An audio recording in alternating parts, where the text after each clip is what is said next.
welcome to episode 3. I am so excited that you're here. This is my new baby, and I am excited to share it with you. Now, for episode 3, I really wanted to get into the why of the podcast, not just what it's going to be about, but kind of the things that drove me to be here and to say this is something that is necessary, both as an exercise for me to keep my promises, to show my self-respect. If you don't know, today is the launch of the podcast, and it also marks 8 months to my 40th birthday. That was bad. I almost said 80th birthday. We're not there, very far from there. But 8 months to my 40th birthday, and I think there's something about being 40 and seeing how much of life you've already lived. But I think the beauty of it for me right now is I'm taking these 8 months to really keep promises to myself and to go back to the things that I really wanted to do and love and enjoyed. And maybe, like we're going to talk about in this episode, I was waiting for the perfect moment for those to happen or for me to do those. And that time does not exist. I think the other thing that's important that I've kind of talked about in the past 2 episodes is this idea of looking at your inner child and being like, what were they like when they were little? I don't know if it happened to you, but it really happened to me where I feel like I disassociated with that little Melly so much that right now it's like, how can I bring her back into my life? How can I bring back some of that beautiful essence that she had and the things that she was passionate about as I go into the next 40 years of my life. And I think it's interesting that so many of us go through that experience. I don't go through it as a divorced mom or divorced woman or single mom or whatever it is. I go to it as a single woman who really is tired of waiting to live and enjoy life. To be honest with you, I don't think there's a perfect moment for anything except for the moment that you decide to take action on that dream, that project, that thing that you've always wanted to do, a hobby. It doesn't matter what it is. So I'm excited for the next 8 months. It is part of the reason or the main reason why I'm launching the podcast today, if you're listening to it on the day that it releases. But I really wanted to talk about this idea that kind of came to mind recently. And it really does, for me, encapsulate the idea behind the podcast, which is stop waiting for permission, stop waiting for perfection, and no longer just wait for that perfect moment. But what happened to me recently, which I wanted to share with you, is I went shopping. Now, most of the time, I don't take myself shopping because I really do have enough clothes and shoes. I think my mom likes to buy things for me. Listen, I'm an only child and I will take advantage of that. I don't like to take advantage of my mom and her buying me stuff, especially because I can afford it myself for the most part. But I also know that as a mom, her way of giving love is to give gifts. And so I'm not going to lie. It is a bit of internal tension for me because I don't want to buy anything else. Then when I go buy something I want, then she's like, are you sure about that? And I also don't want her spending her money on me, to be honest. But she loves me and that's the way she likes to give gifts. And so once in a while, I'll let her indulge. So the other day we're shopping and we're specifically shopping for shoes and sneakers in Colombia, especially here. You walk around a lot. Now, I'm not going to lie, there's a lot of walking. I'm not used to it. And I don't have a car here because I don't necessarily need to drive every day and everything is pretty close. Thankfully, we live in a small city, so we need walking shoes. And walking shoes are different from like fashion shoes, just saying. But we're shopping for that and I see these Reeboks. Now, mind you, these Reeboks are not for walking. I will say that right now. They're more like high tops. And I was like, I want them and I could already like, I don't know what it was. And I don't know if it ever happens to you, if you're an artist or a creative, like you see a piece of clothing, or at least it happens to me. And I have not embraced that as much. I'm embracing it now. I saw these pairs of shoes and I'm like, I already know that I could create so many cool outfits with this. And then I go, but I don't have anything in my closet for these outfits that I'm dreaming up of. So I buy the shoes. I got the shoes because I'm like, I'm gonna get them. My mom's like, why do you need them? I want these. I'm gonna let you buy me whatever you want. But these are the ones that I want for myself and I'm getting them. She was laughing at me, of course. So it was interesting because then I'm like, I need to go shop in a second day because I need to get all these cool things to create all these cool outfits that I'm gonna wear with these type of shoes. And I kid you not, this is very typical of me too. I would buy something and if I really like it, I would like shelve it, like put it in my closet until I have the perfect moment to wear them. I am that person. It could be months. I've had some pieces I'm embarrassed to confess that it's been years. There's also weight fluctuation that falls into that and all those things. and confidence in that. But for these specific shoes, it was 3 weeks. It was like 3 weeks, almost a month, that I had them in the closet and I had not wear them. And I was waiting for this perfect moment and I needed the perfect outfit. And then I'm talking to a friend about another piece that I got, which is a Puerto Rico hat. The cool Puerto Rico hat. It's the one that's the red top and like the front part is blue. I know they sell them also in the opposite, but this is the brighter one because my stepdad is Puerto Rican. Okay, just it wasn't just a fashion piece. Okay, it's an inheritance. All right. I actually laughed and I messaged them and I said, because my friend is also from Puerto Rico, hence the story. I was telling them, I'm like, this basically makes me officially an adopted Puerto Rican without the legal paperwork. I'm just saying. And I was like, man, it would be really cool to wear this hat. Again, the same thing. Oh, I gotta go shopping because I need the right things for this hat. And then they're like, no, just share with me whatever you got. Let's just see what it is, what you got right now. And I'm like, all right, cool. I'm not going to lie. I was resisting. I'm like, why am I going to do this right now for them? Right. Because again, I'm not thinking about me. And I started pulling things from my closet and I came up with like 4 or 5 outfits for the hat. And that reminded me of the shoes. And so I tried it again because I had an event and I put together like 6, 7 different options, weirdly enough, just with what I had in my closet. And it just dawned on me that a lot of us, many of us, kind of go through life that way about our dreams. And I would say it starts with the podcast for me. Like, I just thought I need to have the branding. I need to have the logo. I need to have the right equipment. I went shopping and I'm not using any of the stuff that I bought for the podcast. And mind you, I do need to buy a mic. And I bought this like stabilizer for content and I'm not using it because at the end of the day, it's the biggest lie that we've believed and we've been bought. I mean, we've been sold and we bought it and I bought it. And somehow I believe I kind of sold it to myself, which is this idea that we have to have all these other things to just start. Now, mind you, let me pause right here and remind everybody, I am an ADHDer. The way we go through rabbit holes, it's exactly as I'm presenting to you. Something sparks our interest and we go down the rabbit hole of buying things, learning things.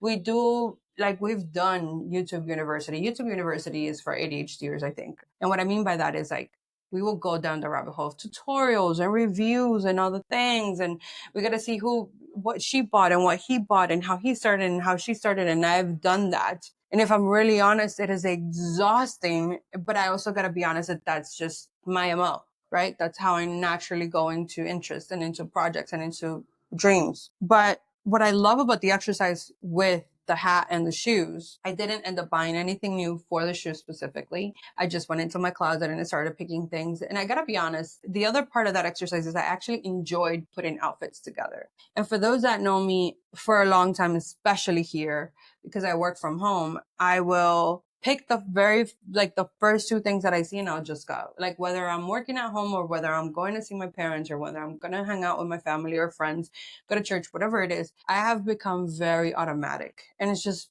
t-shirt, jeans, and we'll go.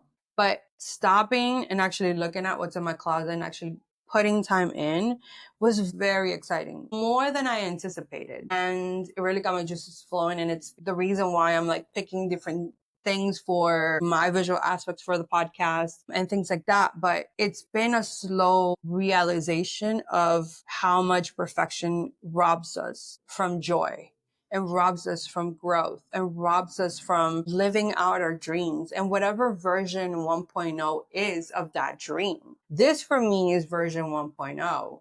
Maybe like 4 or 5.0 because I've tried this before. But either way, it is a starting point.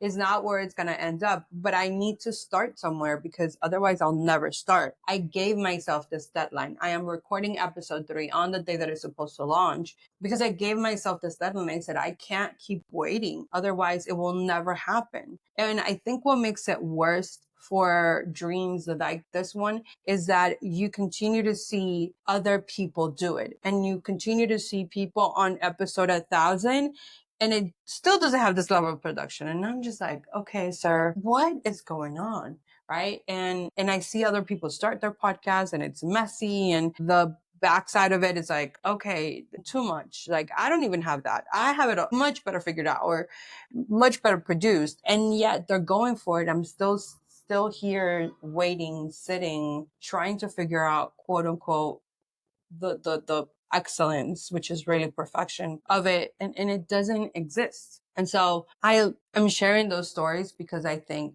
so many of us have been in that place at one point. We want to start something, but they're like, oh, but we need all these other things to start, or we need all these other things to be able to execute. And while some of that might be true, and it is a good thing to weigh in where you are and how you can start the best way possible, whether it's a business, a podcast, a blog, whatever kind of project, right? Music project, whatever it may be. Like, there is this idea of excellence, but as the very wise person, whoever came up with this, is that says done is better than perfect. There is something to be said about this idea of completion, as idea of starting and completing something, right? And for something ongoing like a podcast, it could be just completing the first episode, just completing the trailer, just putting together the YouTube channel, just creating the, Spotify for creators account, if you want to go that simple, whatever it may be, just watching that one tutorial or reading that one article. But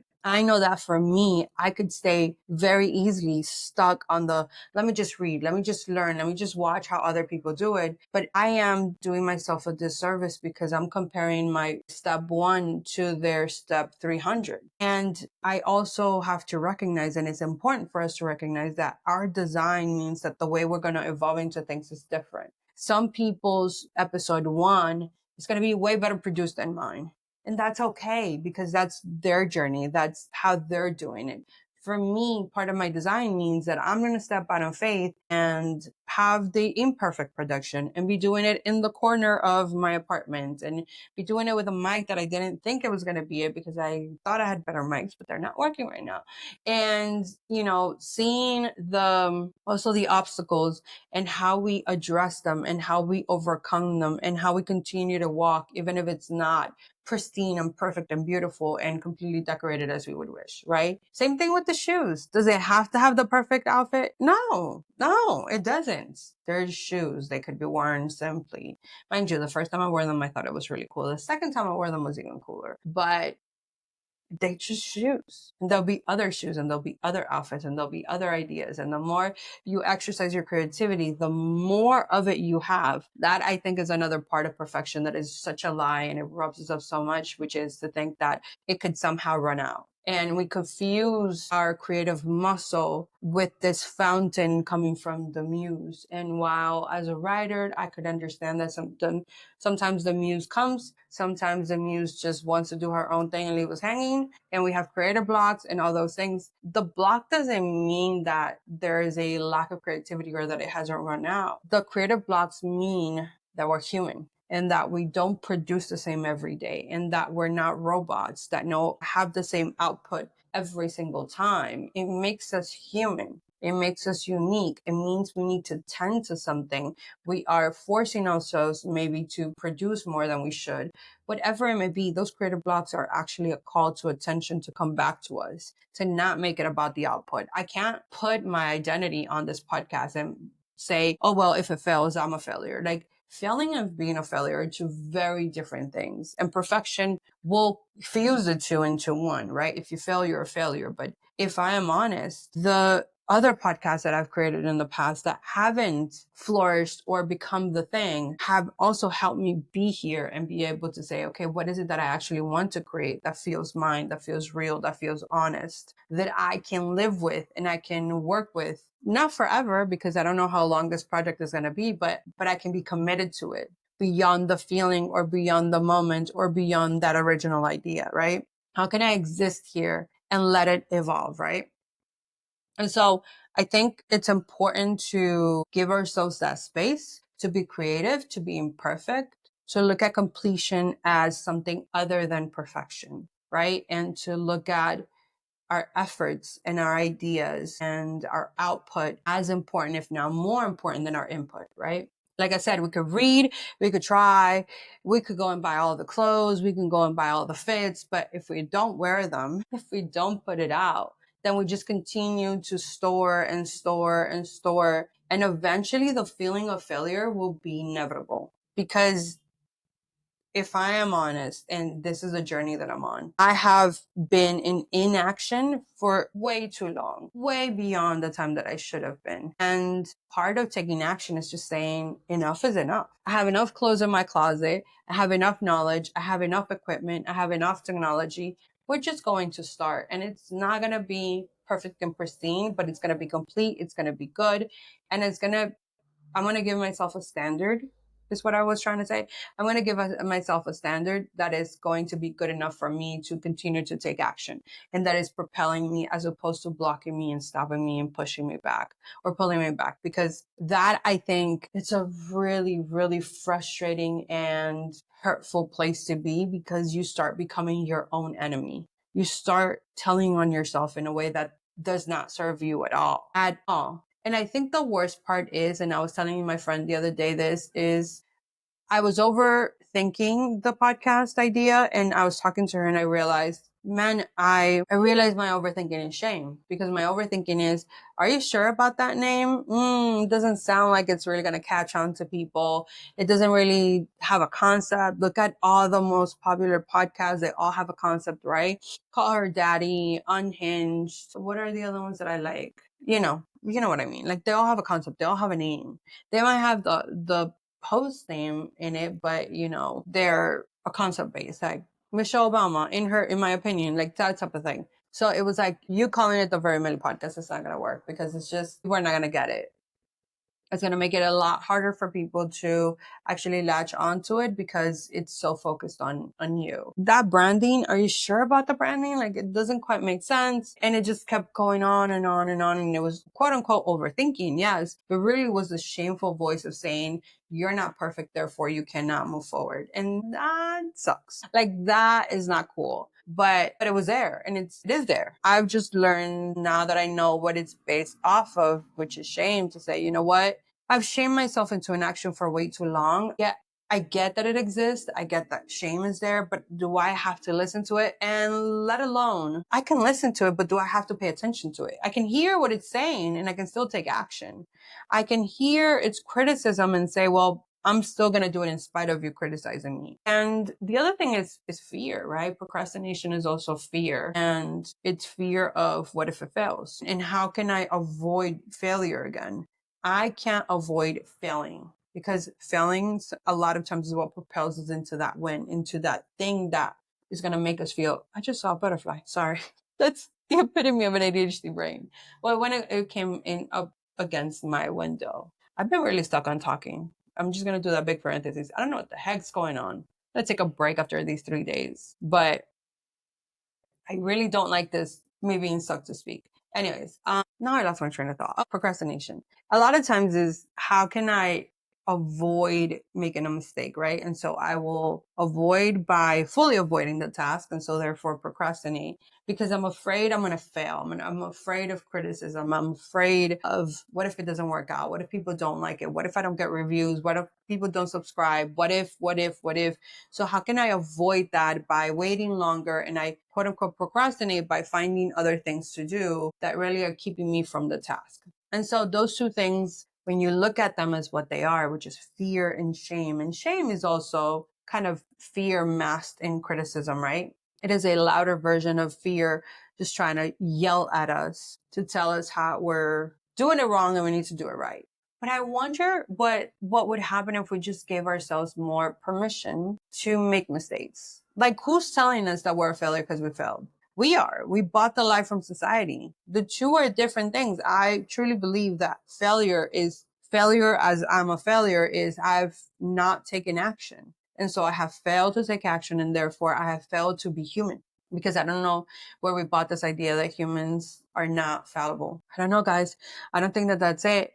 And I don't think anyone is really asking us to be. And anyone that is asking us to be, I wish we could sometimes hear people's brains, because I think if I were just to take a moment and just analyze somebody's criticism towards me, like if we were to really do that, I'm going to analyze somebody criticizing me. Have you ever stopped and think, like, I wonder how they speak to themselves? The Bible talks about love your neighbor as you love yourself. And we think that that's just a command, but that's also introspection. Like, that's also how do I say this? An indicative of how things flow. You cannot love others unless you love yourself. You can't give what you don't have. I don't know how I did it years ago, because I want to say I went 3 years ago. I'd be the person that I would be pouring over others while I treated myself terribly. And I'm just still like, where was that coming from? Because the fountain was not flowing both ways. The fountain that was loving and appreciating and commending others was the same fountain that on the flip side was condemning me. I don't understand how I did it. I don't understand how us as humans can do it, because the reality is that we can only give of what we have. And it's interesting to find people and to find myself being that person that would give love to others that I was so desperately craving for myself from others. And I wasn't giving it to myself. But the more and more I got in tune with who I am and in tune with loving myself, the more I realized you can only give what you have. And mind you, the past version of me that did that also became resentful when I wouldn't get that love back from others, and when I would overgive and underreceive. There was a lot of misbalance in that, for sure, and I'm aware of that. But the more and more I try to become balanced in that I give of what I have and not more, the more I realize it's impossible to do so. It's impossible to give others what you don't have. And so when somebody criticizes you, when somebody puts you down, when somebody I don't know, mocks you, insults you, I just wonder if we've ever stopped and be like, I wonder how they treat themselves. Like, I wonder how they really feel about themselves. And you can just see it by the way they treat you. And unfortunately, I see that a lot with my family. Like, the way they treat each other, the way they treat me. My start here was rough, like really rough, because it was, why are you wearing that t-shirt? Why do you wear t-shirts? Why can't you dress up? Okay. Why do you have your hair like that? ¿Por qué no te peinas? It was the thing that they would say. Just brush your hair. Just tie it up something. I had a little longer than I have now, and I was a redhead. And it was so hard. And it was the reason why I didn't want to come, by the way. I knew what was coming. I knew what I was up against. I'm not ignorant to who my family is. Well, I know them, trust, even though I've lived afar for a while. And part of it was that. So I had to face that, which was really rough. But I think as time went on, I came into this realization. I'm like, I wonder how they treat themselves. If this is how they treat others, and this is how they treat who they say they love, who they say they love. It was rough. And my family knows it. I'm way more defensive about my mom than I am about myself. So I will take it when you tell me, but I have had to bite my tongue when it comes to them saying it to my mom. And I said it the other day. I was like, man, you guys say you love each other, but I don't understand what this is, because this isn't love. This isn't how you treat people you love. There is no way. Like, this does not make sense to me. And everybody was kind of like, well, I mean, mind you, I'm the youngest of my cousins, and my mom is the youngest of her siblings. Oh, and most of who we have around is her siblings. So my aunt and my uncle. So when I say that to them, they're kind of like stuck biting their tongue, because they see how I treat my mom. They see how I treat my stepdad. They see how I love on them. How I'm like, you look so beautiful and I love your hair. Like, I'm always trying to be commanding of who they are and just complimentary, because words of affirmation is my love language, which, by the way, is physical touch and love and words of affirmation. Just touch me, tell me I look pretty. And somebody else has said that. Actually, my pastor did many years ago, and I laughed because I'm like, wow, nobody ever like told on me like that. But I try to give that because I see how much it lacks in my family. So I have a very kind of close example of you give of who you are and what you have. You can't give more than that. And so if you look at the people who might be criticizing you, or who you think could criticize you, but the other thing is, you never know. I've shown up to family functions scared, like anxious. I'm like, oh, I don't feel like dealing with them today. We actually have a good time. The other thing too is, we have a good time sometimes because I'm biting my tongue and I'm like, oh, I could start a fight right now, but I just don't feel like it. And I've learned to make those decisions, and I thank God for those, because I can't change who they are, but I can change how I interact and how much I let that affect me. Still affects me, still a work in progress. Okay, we're human. We're growing little by little, but I wonder how many of us have internalized the external critic have bought the lie of the external critic, have made it our internal critic, and that's the voice we walk around with. And then we think that that's the truth and that's the only reality. And so we take that external critic, whoever it is, mom, dad, friend, coworker, partner, don't care, be with Jesus. We internalize that. We've made that now our internal voice. That's the MO. That's the one that's always talking. That's the one that's either keeping you from moving or making certain decisions, I guess, and taking certain directions in your life based on that internal voice. And then we think that that's reality. That ain't it. Like, let's just be honest. That is not it. But we have to be aware of the things that internally are affecting us and keeping us from living that dream, whatever it may be. Oh, by the way, this is the perfect time to tell you, just because she moved, Samba is back. If you don't know, you should know. I have a Shih Tzu. Her name is Samba. I will not show a picture, maybe later. But if you want to go on my Instagram and see her, she's there. Plenty. She was with her grandparents the entire weekend so I could focus on this and launch this. And now she is back home and she is sleeping in the desk, on the desk, sorry.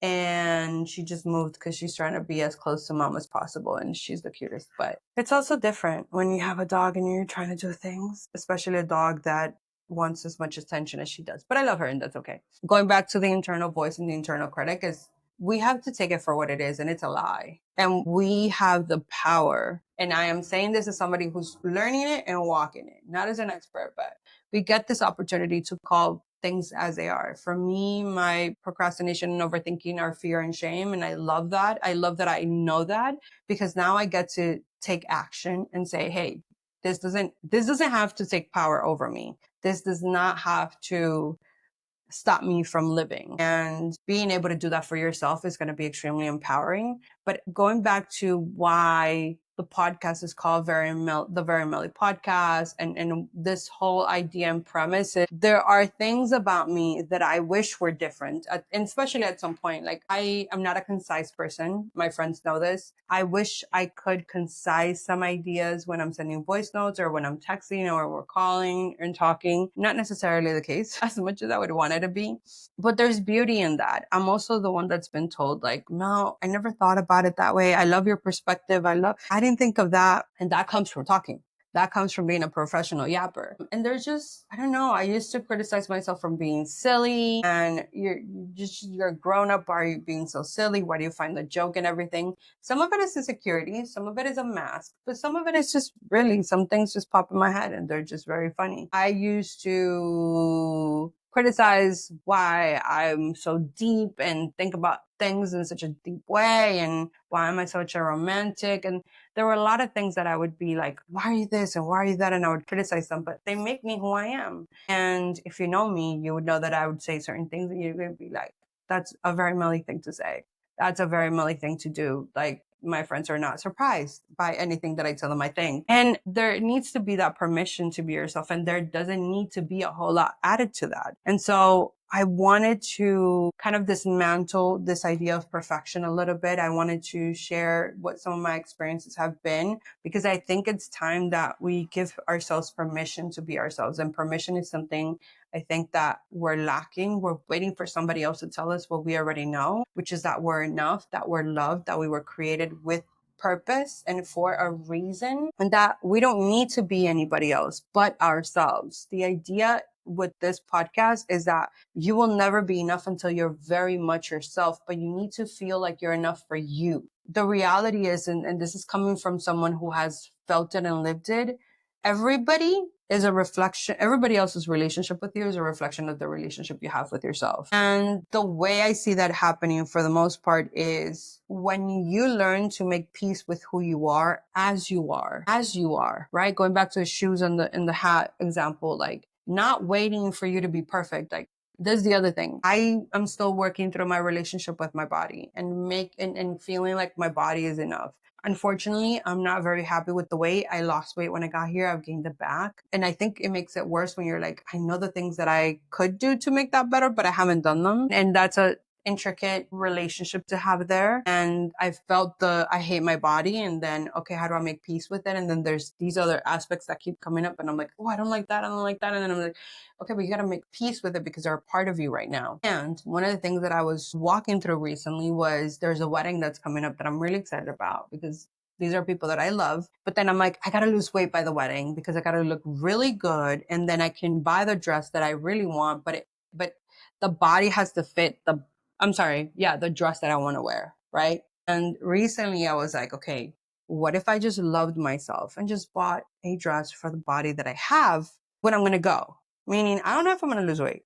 I hope for my health more than anything. But what if I don't? Am I not going to feel as good? Am I not going to dress as pretty? Am I not going to put as much effort just because the number on the scale is not what I want it to be? And that's something that I'm working through, but I'm learning to give myself the awareness, the honesty, and then the permission to just be and exist. I don't have to change everything about me, and I don't have to do it all at once. And that's what I mean about permission. Like, can you love the version of you today? And I wonder if you love that version, how the world will respond to that version. And then if you love it, then the transformation you're looking for can exist and can come. Like, I wonder if all things were meant to happen, but if the orders are flipped because of what society says, because of what we think we need to do in order to be loved and accepted. I wonder if acceptance actually comes when I accept myself as I am 100%. And I realized this is the other thing that's important. We think God loves us in spite of our differences or in spite of our deficiencies or in spite of our weaknesses and shortcomings. But those are the very places he loves. He doesn't love us in spite of it, meaning, oh, I love you, but I'll put up with it. No, no, he loves us as we are completely. He loves us with our weaknesses, with our shortcomings, with our deficiencies. He loves those things as well. And if he does that, why can't we? I think we need to stop waiting to be somewhere else and stop waiting to be someone else and stop waiting to be something else and just start loving. Same thing with our dreams. I wonder what would happen if we stop waiting. I'll wait until this, or I'll start working on it and when this happens. And the when and the if and the other things may never come. And they may not come until we love the project, until we have to work on the vision, until we love the dream enough to start working on it. I wonder if the order of our lives is completely flipped from what we think it is. And I think when it comes to making things come true, to working on these things, to working on our dreams, we need permission, but we don't need it from anyone else but ourselves. Can you give yourself permission to be who you are called to be? Can you give yourself permission to be who you are? Can you give yourself permission to love the version of you that exists today and give it 100% freedom to be 100% itself? Like, I don't like that I'm not concise, but I am that. And there's a lot of good that comes with it. And the reality is, if you love me, that's a part of me. And if you don't like it, too bad. Like, let me just be honest. This is part of the freedom of turning 40, even if it's in 8 months, too freaking bad. Like, I am no longer in a place that I'm willing to play small for your comfort. Your comfort is your responsibility. So mine is mine. Like, my comfort is my responsibility. And my comfort comes from, I'm going to show up as my full self. If you like it, great. We can get along. We can work together. We can be friends, all the things. If you don't like it, keep walking. But this idea of playing small for the sake of others doesn't work. The idea of not wearing the shoes because I lack the perfect outfit so that I look perfectly cool doesn't work. The idea that that hat needs a moment. I will say that.